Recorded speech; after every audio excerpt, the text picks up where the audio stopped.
سر دو چیزیں ہوتی ہے، ایک آگ کو روکنا، اس کی میں نے تنبیہ بھی کی، سوال بھی اٹھائے، خدشات بھی بتائے، اور دوسرا ہے کہ جب آگ لگے تو اس کو بجھانا مشکل ہوتا ہے، بھڑکانا بہت آسان ہوتا ہے، پھر اس کے اوپر ٹی آر پی بھی ملتا ہے، اتنے مرے اتنے گر گرے وہ بھی ملتا ہے، اور پھر اس کے ساتھ جو سیاسی لوگ ہوتے ہیں ان کو بھی ایک دوسرے کو لتاڑنے کا بہت موقع ملتا ہے۔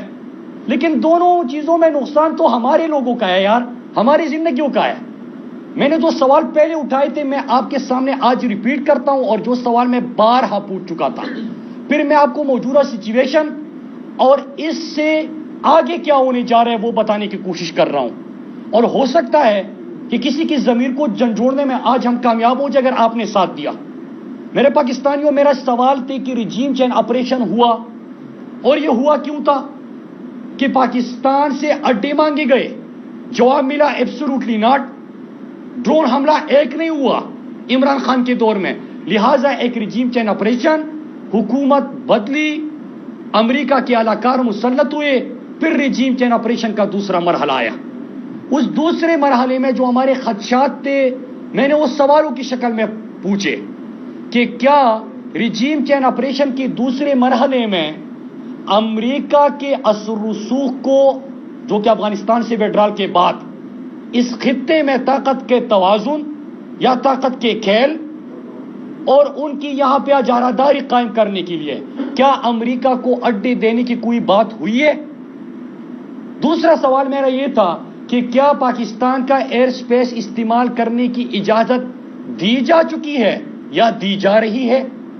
تیسرا سوال میرا یہ تھا کہ ہمارے خیبر پختونخوا خصوصاً اور پورے پاکستان کے لوگوں کے مستقبل کے حوالے سے افغانستان میں آپ کے کیا مذاکرات ہوئے ہیں، کن نکات پہ ہوئے ہیں، وہ قوم کے ساتھ شیئر کیے جائے۔ چوتھا سوال میرا یہ تھا کہ فاٹا کا انضمام بڑا مشکل کام تھا، اور فاٹا کی انضمام جب ہو رہا تھا تو پوری دنیا میں بہت ساری طاقتیں اس کے خلاف تھی۔ ہمیں کہا گیا، پارلیمنٹ میں بھی کہا گیا، بریفنگز میں بھی کہا گیا کہ انڈیا اس کے خلاف ہے اور بیرونی طاقتیں خلاف ہے۔ تو اب کیا آپ سے فاٹا کی مرجر کو واپس لینے کی کوئی بات ہوئی ہے؟ کیا کوئی کمٹمنٹ ہوئی ہے؟ مطالبہ آیا ہے تو کس کی طرف سے آیا ہے؟ اور پاکستان میں اس مطالبے کو کون ہمیشہ سے ریپیٹ کرتا رہا؟ تو فاٹا انضمام سے تو لوگوں کو بلدیاتی نمائندے بھی ملے، صوبائی اسمبلی میں بھی نمائندگی ملی۔ چوتھا سوال میرا یہ تھا۔ پانچواں سوال میرا یہ تھا، بارڈر کے اوپر تو فینسنگ ہو چکی ہے، باڑ لگ چکے ہیں ہماری سرحد کے اوپر۔ اگر باڑ لگ چکی ہیں تو میں سرگرمیاں کیوں دیکھ رہا ہوں؟ 2 مہینے سے میں چیخ رہا تھا۔ اور اگر سرگرمیاں ہے تو کیا کسی کی مرضی منشا شامل ہے؟ اگر مرضی منشا شامل ہے تو پھر ہمیں اوپر 4 سوالوں کے جواب دے دے تاکہ ہمیں پتا ہو کہ ہمارے مستقبل میں آپ ہمارے ساتھ کیا کر رہے ہیں۔ اور فینسنگ کے باوجود کیا لوگوں کے آنے کی اور سرگرمیاں اس طرح بڑھانے کی کوئی حکمت عملی ہے؟ تو وہ بھی قوم کو بتا دی جائے۔ اور پھر چھٹا سوال میں یہ پوچھتا تھا کہ فینسنگ ذمہ داری کس کی ہے یار؟ انٹیریئر منسٹری کی ہے، تو انٹیریئر منسٹری تو یہاں پہ روزانہ اس کو اندر ڈالو، اس کے ساتھ یہ کر دو، اس میں مصروف ہے۔ ڈیفنس منسٹری کی ہے، وہ تو جھکتے مارنے سے وہ فارغ نہیں ہوتا، یا کسی اور کی ہے؟ تو ان سوالوں کے ہمیں جواب دیے جائیں۔ پوری طور پہ خاموشی تھی میرے پاکستانیوں۔ امپورٹڈ حکومت سے میں پوچھتا رہا، ریجیم چینج آپریشن کے دوسرے مرحلے کا میں بتاتا رہا، اور پھر میں نے یہ بھی بتا دیا کہ اس میں پلاننگ یہ بھی کی گئی ہے بدقسمتی سے کہ ہمارے لاشوں کے اوپر کسی قومیت کے نام پہ سیاست کرنے والی جماعت کی ریوائیول، یہ پلاننگ کا حصہ میں 1.5 مہینے پہلے بتا چکا ہوں کہ تحریک انصاف کو ٹارگٹ کرو، کسی کی ریوائیول کرو، آگ لگا دو، اور پھر اس کے بعد امریکہ کے مفادات بھی، کسی سیاسی جماعت کے مفادات بھی۔ اور آخری چیز میں نے بتائی تھی کہ فاٹا کے مرجر کے خلاف اگر کسی نے افغانستان میں آپ سے کمٹمنٹ لی ہے یا مطالبہ کیا ہے، آپ کا اس کے اوپر کیا جواب ہے؟ اور پاکستان میں ایک مذہبی جماعت ہے جو اس کے خلاف تھی ہمیشہ سے۔ تو پھر کیا یہ کمبینیشن ہے یار؟ یہ کیا گیم کھیلا جا رہا ہے؟ کہا گیا کچھ نہیں ہو رہا، کہا گیا کہ ایسی سوال اٹھا رہے ہیں کنسپیریسی تھیوریز ہے. پتہ نہیں کہ کہاں سے اس کے دل میں یہ خیال آتے ہیں اور سوال پوچھنا شروع کر دیتا ہے. ثابت ہوا میرے پاکستانیوں, اور میں نے یہ بھی وارن کیا تھا اور میں وارن کرتا گیا, اپنے قوم کو بتاتا رہا. آج مجھے دکھ اس چیز کا ہے کہ ہمارے جو امپورٹڈ حکومت ہے, امریکی غلام, اعلی کار اور سہولت کار, سب خاموش رہے, کسی نے ذمہ داری نہیں نبھائی, بلکہ گیم کا حصہ تھے. میرے پاکستان کو, میرے پختونوں کو ایندھن بنا کے اپنے مفادات کا اصول چاہیے تھا, پھر سے ہمارے گھروں میں لاشیں گرانی تھی. اور اس کے ساتھ افسوس اس چیز کا ہے کہ کسی بھی میڈیا نے رپورٹ ہی تک نہیں کیا. اور جب آگ لگی اور اب اطلاعات آ گئی کہ لوگ پہنچ گئے ہیں, تو کوئی ٹویٹ بھی کرتا ہے, کوئی اس کے اوپر بات بھی کرتا ہے. تو میرے پاکستانیوں, آپ نے آواز اٹھانی ہے, اور میں مطمئن کس چیز پہ ہوں کہ میری قوم نے, کل آپ نے دیکھا ہوگا کہ پوری ملاکنڈ ڈویژن کے لوگوں نے اس کو مسترد کر دیا. قوم کھڑی ہو گئی ہے. قوم نے ریاست کو واضح پیغام دیا ہے کہ ہم کسی کی جنگ میں ایندھن نہیں بنیں گے, ہمارے لاشوں کے اوپر کسی کے مفادات کا تحفظ نہیں ہوگا, ہم کسی اور کی جنگ کا حصہ نہیں بنیں گے. میرے پاکستانیوں, آج تو تمام جماعتیں حکومت میں ہیں جو ہمارے اوپر 9/11 کے بعد امریکہ کی جنگ میں ہم گئے. کیا 9/11 میں ایک پاکستانی ملوث تھا؟ نہیں تھا. کیا 9/11 سے پہلے پاکستان میں دھماکے تھے؟ نہیں تھے. جب 2004 میں پہلا آپریشن ہوا, اس کے بعد آپ کو Waziristan, Kurram, Khyber, south Waziristan, north Waziristan, Bajaur, Malakand division, ہر جگہ پہ آپریشن کرنے پڑے. 80,000 جانوں کا نذرانہ پیش کیا, 7,000 سیکیورٹی فورسز کے جوان شہید ہوئے, 120 ارب ڈالر اپنی معیشت کا نقصان کیا. سالوں بعد ہم نے امن حاصل کیا. میں کیوں فریاد نہ کرتا, میں کیوں آواز نہ اٹھاتا, میں کیوں اس کے اوپر گفتگو نہ کرتا کہ جب میں دیکھ رہا ہوں کہ پچھلے 2013 سے پہلے سواد آپ نے دیکھا ہوگا. سب کو دعوت دیتا ہوں کہ آج کا سواد دیکھے, آج کا ملاکنڈ ڈویژن دیکھے, جہاں ایک طرف لاشیں گرتی تھی, اسکول تباہ تھے, سڑکیں تباہ تھی, لوگوں میں خوف تھا, کاروبار تباہ تھے, سیاحت ختم ہو گئی تھی. آج سوات میں یونیورسٹیز بن چکی, اسپتال بن چکے, سڑکیں بن چکی, موٹر ویز بن چکی, اسکول بن چکے, سیاحت کا فروغ ہو گیا. صرف اس عید الاضحیٰ پہ 3 لاکھ گاڑیاں ملاکنڈ ڈویژن آئی. لوگوں کی معاشی سرگرمیاں شروع ہو گئی, لوگوں کا بدحالی سے خوشحالی تک سفر ہو گیا. میں نے اپنے ہاتھوں سے اپنا سواد منایا ہے. میں کیسے کسی کی حوالے کر سکتا ہوں؟ میں کیوں اس کے اوپر بات نہ کرتا؟ میں آپ سے پوچھتا ہوں, جو فیصلے کرتے ہیں کہ فیصلے کرے یار, امریکہ کی غلامی کرنی تھی, کر لی. پاکستانیوں کے اوپر مسلط ہونا تھا, مسلط ہو لیا. 1100 ارب کے کیسز معاف کرانے تھے, کر دیے. لیکن میری زندگی سے تو مت کہہ لو یار. ہمارے لوگوں نے, آپ کو یاد ہے کہ ایک ایک گھر سے جنازے اٹھے تھے جب انہوں نے ڈرون حملوں کی اجازت دی. نواز شریف اور شہباز شریف مشرف کے دور میں 400 ڈرون حملے ہوئے تھے.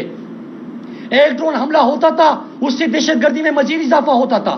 عمران خان کے دور میں تو ایک ڈرون حملہ نہیں ہوا تو دہشت گردی بھی نہیں تھی. عمران خان نے تو امریکہ کو اڈے نہیں دیے, ایبسولوٹلی ناٹ کا, کوئی دہشت گردی نہیں تھی. تو پھر ہمارے عمل کو تباہ کرنے کے لیے یہ کون سی پالیسیز ہوتی ہے؟ یہ کون سی عقل کی بات ہے جو اس میں 13 جماعتیں اس وقت شامل ہیں امریکہ ریجیم چینج آپریشن میں اور اس کے دوسرے مرحلے میں. یار آپ نے اس ملک میں رہنا ہے, اس ملک میں سیاست کرنی ہے. جب آپ کا امپورٹڈ وزیر اعظم وہ بیٹا ہو جو کہ نعرہ لگائے, تقریر میں کہے کہ میں القاعدہ کو کہتا ہوں, طالبان کو کہتا ہوں کہ پنجاب کے اس پار جو کرنا ہے وہ کر لے, اٹک کے اس پار جو کرنا ہے کر لے. یار یہ انسان ہے یار. دوسرا یہ کہ دہشت گردی, طالبان, یہ تو آپ لوگوں کا آپس میں تھا. ادھر آپ مار رہے تھے, ادھر وہ آپ کو مار رہے تھے. ہم تو امن کے دائی ہیں. ہم نے تو نہ ڈرون حملوں کی اجازت دی, نہ ہم نے اڈے دے دیے, نہ ہم نے جنگ کی بات کی. ہم نے تو ترقی دی ہے, ہم نے تو خوشحالی دی ہے, ہم نے تو امن دیا ہے, ہم نے تو معاشی سرگرمیاں دی ہے, ہم نے تو لوگوں کی زندگیاں بدلی ہے. دیکھ لو نا آج کا سواد, دیکھ لو کہ وہاں پہ کتنا سفر طے ہوا ہے, دیکھ لو خیبر پختونخوا. تو پھر کیوں ہماری زندگی اس سے کھیل کے ہمیں اس طرف لے کے جا رہے ہیں؟ میں وارن کرتا ہوں پھر سے کہ قوم تو کھڑی ہو گئی ہے, قوم نے فیصلہ سنا دیا ہے, قوم امن چاہتی ہے, قوم آپ کے گیم ایکسپوز ہو چکا ہے. یہ پتہ نہیں ہمارے ساتھ آگے کیا کر رہے تھے. ایکسپوز تو آپ کا گیم ہو گیا ہے، لیکن اب ہماری زندگیوں سے مزید مت کھیلو، ہمارے امن سے مت کھیلو، ہماری خوشحالی سے مت کھیلو۔ یار ایک دھماکہ جب ہوتا ہے 50 سا بندہ شہید ہوتا ہے، وہ کسی کا بچہ ہوتا ہے نا، کسی کا بیٹا ہوتا ہے، کسی کی کوئی بہن ہوتی ہے۔ جب گھر پہ مارٹر گولا لگتا ہے تو ہم سے پوچھیں نا، ہر گھر سے ہم نے جنازے اٹھائے ہیں، ہمارے گھر تباہ ہوئے تھے، ہمارے اسپتال تباہ ہو گئے تھے، ہمارے مساجد شہید ہو گئے تھے، تو کیوں ہمیں اس طرف لے کے جا رہے ہو؟ ہم امن چاہتے ہیں، ہم ترقی چاہتے ہیں، ہم خوشحالی چاہتے ہیں، ہم وہ دے چکے ہیں۔ ہمیں اپنے ڈرٹی گیم میں مت گھسیٹو، ہمیں امریکی ریجیم چینج کی خاطر ہمیں اس کا ایندھن مت بناؤ، ہمیں امن سے جینے دو، ہمارے لوگوں کو امن سے جینے دو۔ اور میں وارن کرتا ہوں، باتیں ہم نے بہت کی، سوال بہت اٹھائے۔ میں کل کہیں پہ سن رہا تھا، کہہ رہے تھے کہ یہ بار بار بات کر رہے تو خیبر پختونخوا میں تو ان کی حکومت ہے، تو سرحدیں بھی ہم نے سنبھال لی ہے، سرحدوں پہ ہم کھڑے ہو گئے ہیں، باڑ لگی ہوئی ہے، باڑ سے وہاں پہ گھس آ رہے ہیں، تو کس کی ذمہ داری ہے؟ انٹیریئر منسٹری ہے، میں نے بتا دیا، ڈیفینس منسٹری ہے، جھکتے مار رہے، کسی اور کی ذمہ داری ہے؟ سب مصروف ہے۔ تو میرے پاکستانیوں، آپ نے ہمارا ساتھ دینا ہے۔ یہ صرف خیبر پختونخوا کی سوات ملاکنڈ ڈویژن دیر کی بات نہیں ہے۔ ہمارے ایک ایم پی ہے ملک لیاقت علی، اس کے ساتھ 5 بنجے شہید ہوئے، اس کے گھر سے 2 جنازے نکلے، خود وہ اسپتال میں ہے اس وقت۔ بہت ساری اس قسم کی چیزیں ہو رہی ہے، پلاننگز ہو رہی ہے۔ آپ نے ہمارے ساتھ مل کر اس کو روکنا ہے۔ میں اپنے پنجاب، سندھ اور بلوچستان کو لوگوں کو کہتا ہوں، ایندھن ہم بنیں گے تو آگ کی تپش سب محسوس کریں گے۔ ہم سب نے پاکستان کے لیے کھڑے ہونا ہے، اس گیم کے خلاف کھڑے ہونا ہے۔ لگے گی آگ تو آئیں گے گھر کی عزت میں۔ یہاں پہ صرف ہمارا مکان توڑی ہے، میں جانتا ہوں کہ دشمن بھی کم نہیں، لیکن ہماری طرح ہتھیلی پہ جان تھوڑی ہے۔ ہم تو اتنا کر سکتے ہیں کہ اپنا حق ادا کر سکے، ہم اپنے لوگوں کی نمائندگی کر سکے۔ نہ اس وقت حکومت میں ہے، امپورٹڈ حکومت ہے، 13 جماعتیں ہیں، ان کی پالیسی ہے، اور پالیسی جو تھی نیشنل سیکیورٹی کی، ابھی پارلیمنٹ کو ایک بریفنگ دی گئی تھی، ہم تو اس میں نہیں ہیں، ہم تو حکومت سے بھی باہر ہے، پارلیمنٹ سے بھی باہر ہے۔ اس میں کیا بریفنگ ہوئی تھی؟ کسی نے آپ کو 17 پریس کانفرنسز ہوتے ہیں حکومت کے، کسی ایک نے پریس کانفرنس کی کہ ہمارے مستقبل کے کیا فیصلے ہوئے ہیں؟ مروں گا میں، جنازہ میرا اٹھے گا، امن میرا تباہ ہوگا، ترقی میری ختم ہوگی، خوشحالی میری ختم ہوگی، میرے اپنے لوگ اس جنگ کا ایندھن بنیں گے۔ مجھے پتہ ہی نہیں ہے، آپ کیسے میرے فیصلے کر سکتے ہو؟ آپ ہوتے کون ہو ہمارے لوگوں کو امریکہ کے اوپر بھیجنے کے؟ آپ ہوتے کون ہو پھر سے ہمیں اس کا ایندھن بنانے کے؟ تو میں اپنے لوگوں سے کہتا ہوں، پورے پاکستان سے، خدا کے لیے آواز اٹھائے، خدا کے لیے کھڑے ہو جائے۔ ملاکنڈ ڈویژن نے تو کل آپ کو واضح پیغام دے دیا نا سڑکوں پہ نکل کے کہ گیم کیا ہو رہا ہے، انہوں نے تو ایکسپوز کر دیا۔ ابھی آپ بھی ہمارا ساتھ دیں، اور ساتھ دیں گے تو پاکستان جو 80,000 صرف ملاکنڈ کی نہیں شہید ہوئے تھے، آپ کی اسلام آباد اس میرٹ میں 7 میں یہاں پہ بھی دھماکہ ہوا تھا، لاہور میں بھی آپ کے بھائی شہید ہوئے تھے، کوئٹہ میں بھی ہمارے بھائی شہید ہوئے تھے، کراچی میں بھی شہید ہوئے تھے، سب کے جنازے اٹھے تھے۔ آغاز کہاں سے ہوا تھا؟ وزیرستان سے۔ بھگتا کس نے؟ پورے پاکستان نے۔ اب بھی یہ ہونے جا رہا ہے، اس کو روکے، اس میں ہمارا ساتھ دے، ہمارے ساتھ کھڑے ہو جائے۔ اور میں چیز آخر میں کہہ دوں، نہ تو میں بیوقوف ہوں، نہ مجھے یہ نہیں ہے کہ سمجھ نہیں آ رہی کہ جو میں 2-3 مہینے سے جو اتنی عالمی طاقتوں کا گیم اپنے قوم کے سامنے رکھ رہا تھا، ایکسپوز کر رہا تھا، تو اس کا میرے لیے اور میرے خاندان کے لیے، میرے لوگوں کے لیے کیا نتائج ہوں گے؟ میں بیوقوف نہیں ہوں، لیکن جب میری والدہ کو گولی لگی تھی تو میں اسٹوڈنٹ لیڈر تھا۔ میں اگر اس سیاست میں آیا تھا اور حلقے کی سیاست میں آیا تھا، میں نے ایک کمٹمنٹ کی تھی اپنے ساتھ کہ میری والدہ تو کوما میں ہے، پیرالائز ہے، لیکن میں کسی اور کی ماں کے ساتھ یہ نہیں ہونے دوں گا۔ یہ میری کمٹمنٹ تھی۔